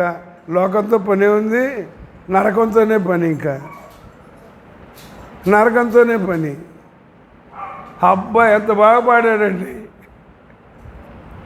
నాకు అనిపించింది, సైతాను ఎంత ఆనందింపజేస్తున్నాడు అట్లాంటి పాటలతోనని కదా. ఏడవద్దు, ఒకరోజు వస్తుంది. ప్రభు ఈరోజు ఎలా ఉన్నా నేను, అయితే ప్రభు అంటున్నాడు, ప్రభునందు మృతినందు మృతులు ధన్యులు అని వ్రాయి అని అన్నాడు. వారు తమ ప్రయాసములు మాని విశ్రాంతి పొందుదురు అని ఆపితే బాగుండేదండి వాక్యం. ఆపలా. ఏమనుందో తెలుసా? విశ్రాంతి పొందుదురు అంటే వాక్యం సరిపోయింది, కానీ ఆయనకి అది సరిపోలా. ఏంటంట? వారి క్రియలు వారి వెంట వెళతాయటండి. వారి క్రియలు వారి వెంట వెళతాయంట. మరి ఎందుకు రాయించాడు ఈ మాట? అంటే మన క్రియలు కూడా మనతో వస్తాయా? విశ్రాంతి పొందుతాం, మన క్రియలు కూడా వస్తాయా మన వెంట? ఏ క్రియలు? అవి చూసుకోవద్దు, మనం వాటి గురించి ఆలోచన చేయొద్దు కదా. అంతేనా? మనం అంతవరకే చూసుకుంటాం. విశ్రాంతి పొందుతారనేసరికి ఇంకోటి మత్తయి సువార్తలో 11వ అధ్యాయంలో 28వ వచనంలో యేసు ప్రభువు ఏమన్నాడు తెలుసా? ప్రయాసపడి భారము మోసుకునిచున్న సమస్త జనులారా నా ఎదుగు రండి, నేను మీకు విశ్రాంతి కలుగచేతును అని ఆపాడా?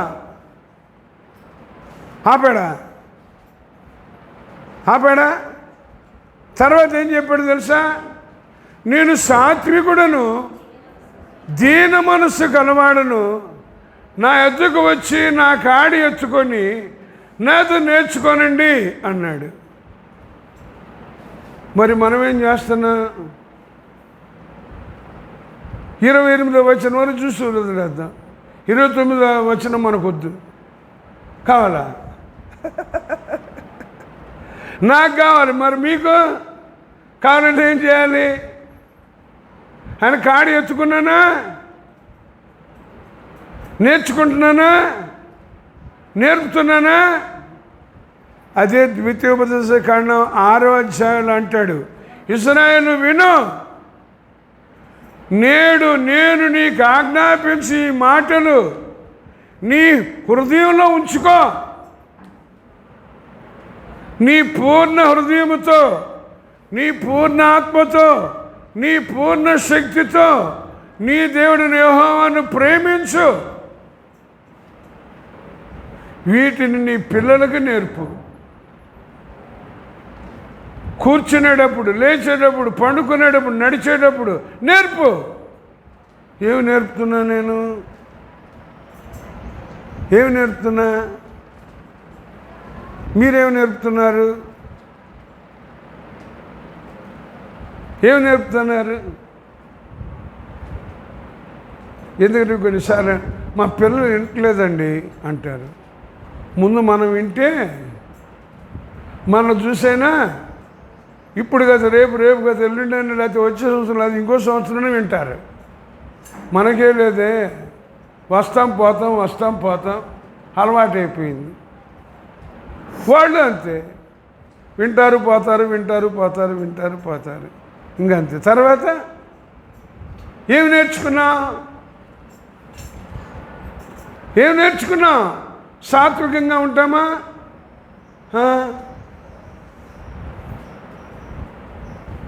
మరి ఎప్పుడు నేర్చుకుంటాం? ఇంకా ఆయన నేర్పిద్దాం.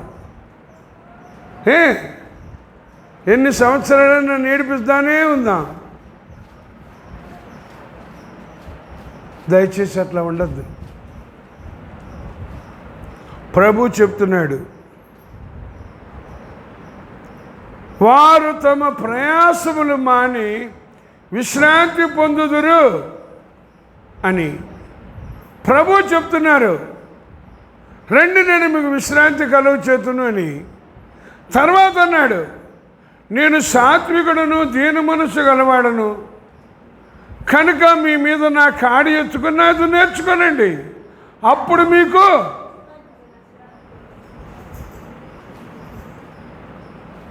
ఇవన్నీ మనకు కావాలా వద్దా? నాకు కావాలి, మీకు కావాలా వద్దా? మీ చేతులు వదిలేసా, మీ ఇష్టం. జాగ్రత్త జాగ్రత్త అన్నాడు. వినేవాళ్ళుగా ఉండి మిమ్మల్ని మీరు మోసం చేసుకోవద్దు. విన్న మాటలు విడిచిపెట్టి కొట్టుకొని పోనీయొద్దు. విశేష జాగ్రత్త కలిగి అనుసరించు, మాదిరిగా ఉండు, నేర్పించు. ప్రభు ఈరోజున ఎలా ఉన్నా నేను చూడండి, హెబ్రీ పత్రికలో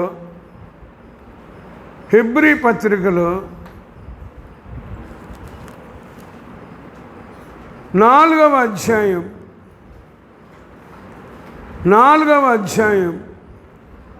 9వ వచనం చూడండి.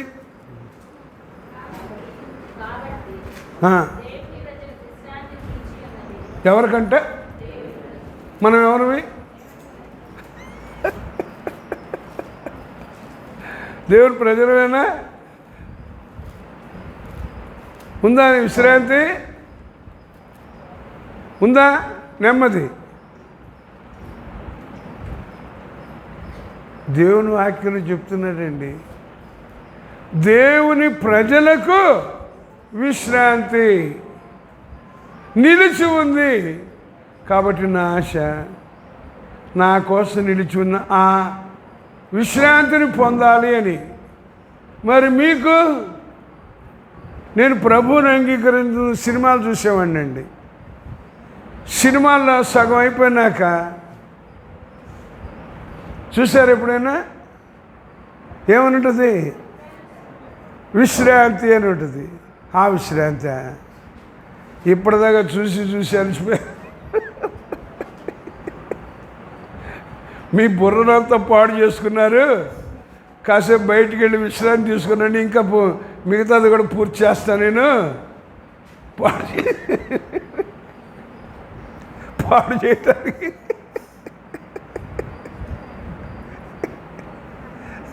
కదా. ఆ విశ్రాంతికి పోయేస్తాం, రెండో హాఫ్ కూడా అయిపోద్ది. అప్పుడండి సమాప్తము. ఇక నిన్ను ఏం చేయాలో మొత్తం పూర్తి చేశా, తర్వాత నీ ఇష్టం ఏం చేసుకుంటా.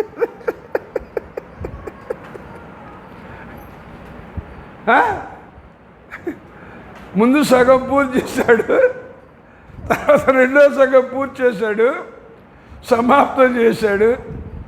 మనం కూడా సమాప్తం అయిపోతాం.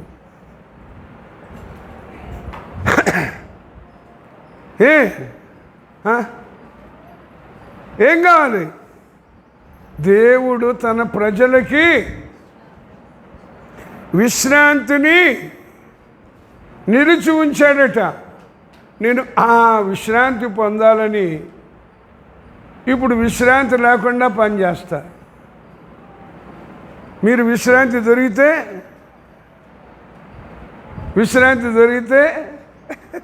విశ్రాంతి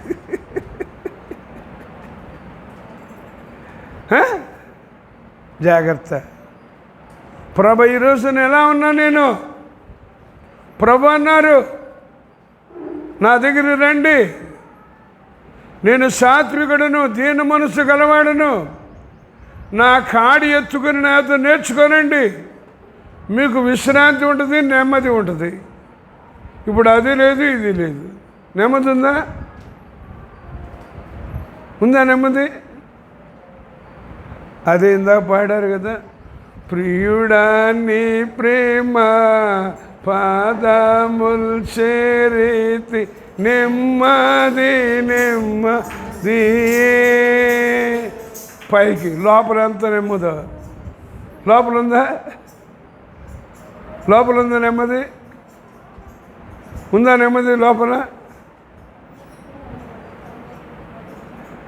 అదే అపోస్తల కార్యములు 12వ అధ్యాయంలో హేరోదు రాజు కొంతమంది యేసుప్రభు శిష్యులు చంపించాడట. పేతురుని కూడా చెరలో వేయించాడంట. పస్కా పండుగ అయినాక చంపిద్దామని చెరసాల్లో ఉంచాడంట. తెల్లారితే పేతురికి మరణశిక్షే.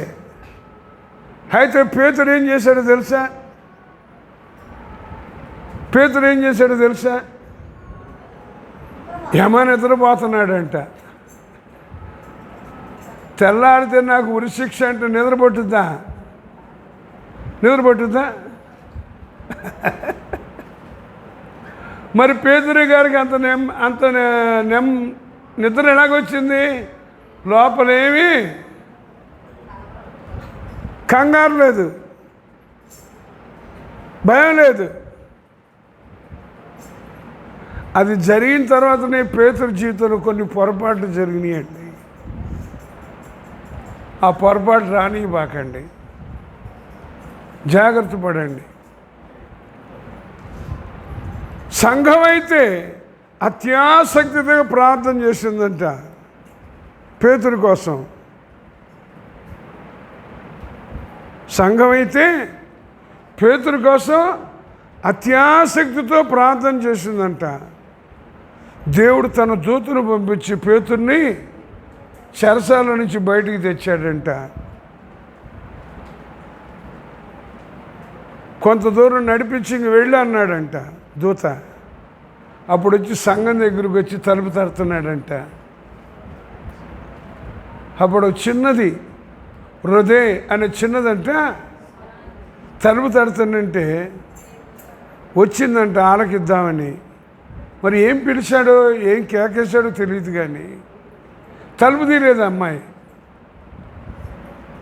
తలుపు తీయకుండా లోపలికి వెళ్ళి పెద్దోడితో చెప్పిందని పేతురు గారు వచ్చారని. పేతురు గారు వచ్చారని చెప్పిందంట. వాళ్ళు అన్నారంట, పిచ్చి మొహమా, పేతురు గారు ఎట్లా వస్తారు? మనం ఏదో ప్రార్థన చేస్తాం కానీ పేతురు గారు వస్తారా? పేతురు గారు వస్తారా? మనం ఏదో ఉపవాస ప్రార్థన అంటాం, ఆ ప్రార్థన అంటాం, ఈ ప్రార్థన అంటాం, ఆ మీటింగ్ ఈ ఈటింగ్ కదా. అయితే ఆ అమ్మాయి పట్టు వదల కూడా చెప్పిందంట. అప్పుడు వచ్చి తలుపు తీసి చూసి అమ్మో అన్నారట. మనం కూడా అంతే, అంతేనా? మన ప్రార్థన కూడా చెప్పండి. విశ్రాంతి ఉందా? విశ్రాంతి ఉందా? నెమ్మది ఉందా? దయచేసి నష్టపోబాకండి. చూడండి, దానియేలు గ్రంథం 12వ అధ్యాయం 13వ వచనం. నీవు అంత్యము వరకు నిలకడగా ఉండిన యెడల విశ్రాంతి నొంది కాలాంతమందు నీ వంతులో నిలిచెదవు. అంత్యము వరకు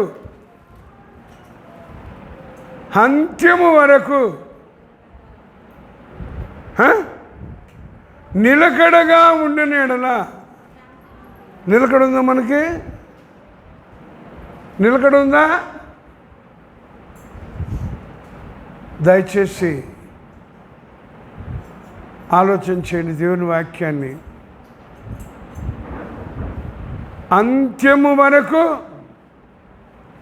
నిలకడగా ఉండిన యెడల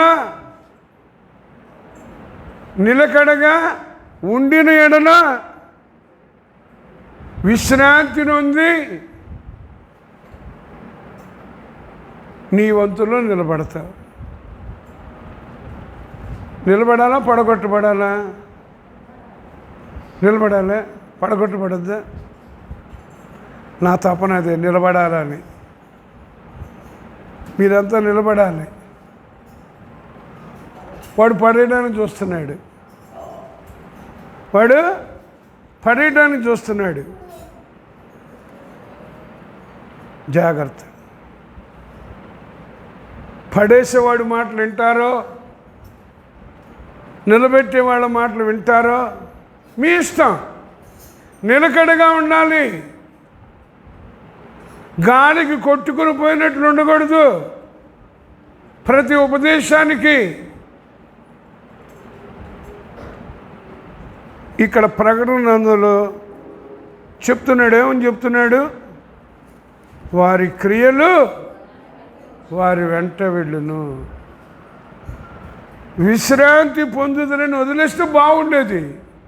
వదిలేలా పూర్తిగా వాక్యం. వారి క్రియలు వారి వెంట వెళ్ళునని ఉంది. ఏ క్రియలు?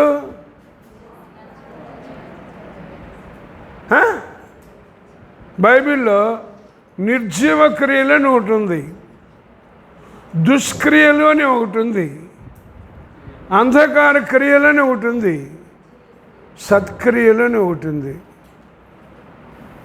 ఈ 4 వస్తే రావా? క్రియలంటే 4 వస్తే రావా? అందుకోసమే మనం నిర్జీవ క్రియలు విసర్జించాలంట,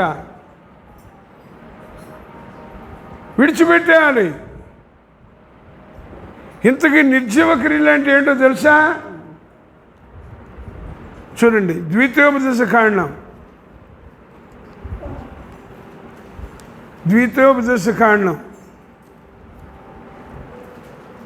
18వ అధ్యాయం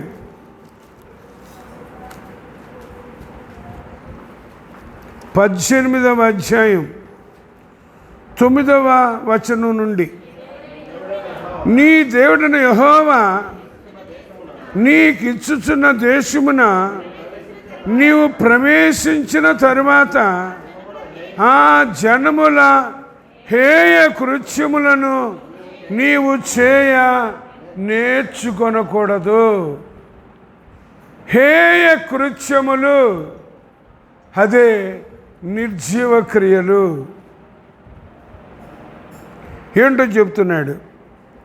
తన కుమారునైనా కుమార్తెనైనా అగ్నిగుండము దాటించు వానినైనను, శకునము చెప్పు శోధగానినైనను, మేఘ శకునములు సర్పశకునములు కానీ చెప్పు వానినైనను, చిల్లంగి వానినైనను, మాంత్రికునైనను, ఇంద్రజాలకునైనను, కర్ణపిశాచిని అడుగువానినైనను, దయ్యముల యొద్ద విచారణ చేయువానినైనను.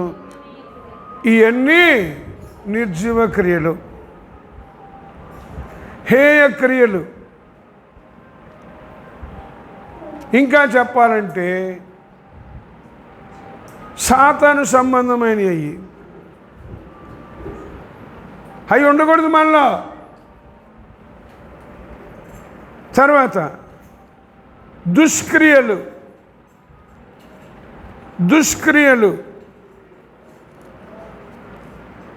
యేసు ప్రభు చెప్తారు, యోహాను సువార్త 3వ అధ్యాయంలో, యోహాను సువార్త 3వ అధ్యాయంలో 19-20 వచనాలు. ఆ తీర్పు ఇదే, వెలుగు లోకములోనికి వచ్చును కానీ తమ క్రియలు చెడ్డవైనందున మనుష్యులు వెలుగును ప్రేమింపక చీకటినే ప్రేమించిరి. దుష్కార్యము చేయు ప్రతివాడు వెలుగును ద్వేషించును, తన క్రియలు దుష్క్రియలుగా కనబడకుండానట్లు వెలుగునొద్దకు రాడు. తన క్రియలు దుష్క్రియలుగా, దుష్క్రియ ఏంటి? దుష్క్రియ ఏంటి?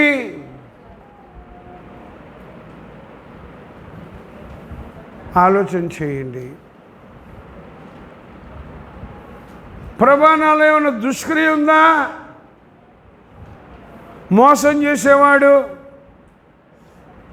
అక్రమంగా ఉండేవాడు, అన్యాయం చేసేవాడు, అబద్ధంగా మాట్లాడేవాడు, తనది కాని దానిని ఆశించేవాడు,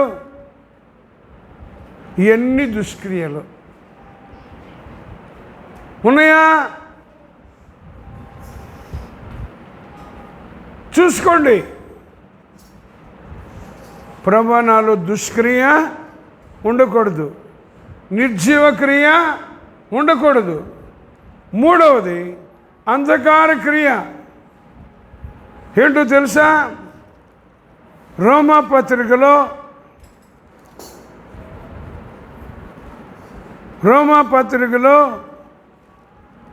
13వ అధ్యాయం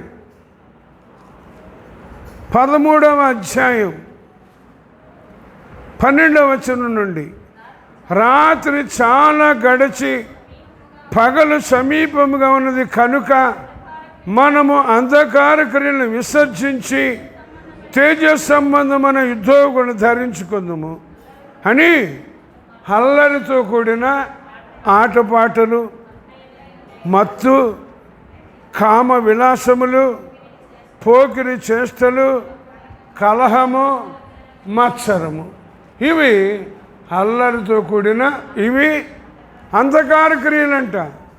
ఏది ఉండకూడదు. మనం దేవుని విశ్రాంతిలో చేరాలి అంటే నిర్జీవ క్రియలు, దుష్క్రియలు, అంధకార క్రియలు ఉండకూడదు. సత్క్రియలు మాత్రమే ఉండాలి. అది కూడా ఆసక్తిగా చేయాలి, ఓపికగా చేయాలి, శ్రద్ధగా చేయాలి. అట్టి కృప పరిశుద్ధాత్మ దేవుడు మనకందరికీ దయచేయునుగాక. దేవుడు తన వాక్యాన్ని మన వినికిడిలో దీవించునుగాక. ఆమేన్. ప్రార్థన. పరిశుద్ధుని తండ్రి, ప్రేమగల నాయనా, మరొకసారి నీకు వందనాలు చెల్లిస్తున్నాను నాయనా. ఈ ఉదయకాల సమయంలో ప్రభునందు మృతులందు మృతులు ధన్యులని వ్రాయుమని పరలోకము నుండి ఒక స్వరం చెప్పిందని, వారు తమ ప్రయాసలు మాని విశ్రాంతి పొందుతారని, తర్వాత వారి క్రియలు వారి వెంట వెళతాయని మా ముందు తీసుకొచ్చి ఇప్పటి వరకు అనేక విషయాలు మాకు తెలియచేశారు. ఈ మాటలు మేము నెమరు వేసుకుంటూ జాగ్రత్త పడుతూ ఎటువంటి నిర్జీవ క్రియలు మాలో లేకుండా, దుష్క్రియలు లేకుండా, అంధకార క్రియలు లేకుండా జాగ్రత్త పడుతూ సత్క్రియలని ఆసక్తిగా, ఓపికగా, శ్రద్ధగా చేసి కాలాంతమున అంచె దినాన మేము విశ్రాంతిలో నిలిచి ఉండినట్లుగా చేయమని యేసు ప్రభు నామమున ప్రార్థించి అడిగి వేడుకుంటున్నాను పరమ తండ్రి. ఆమేన్.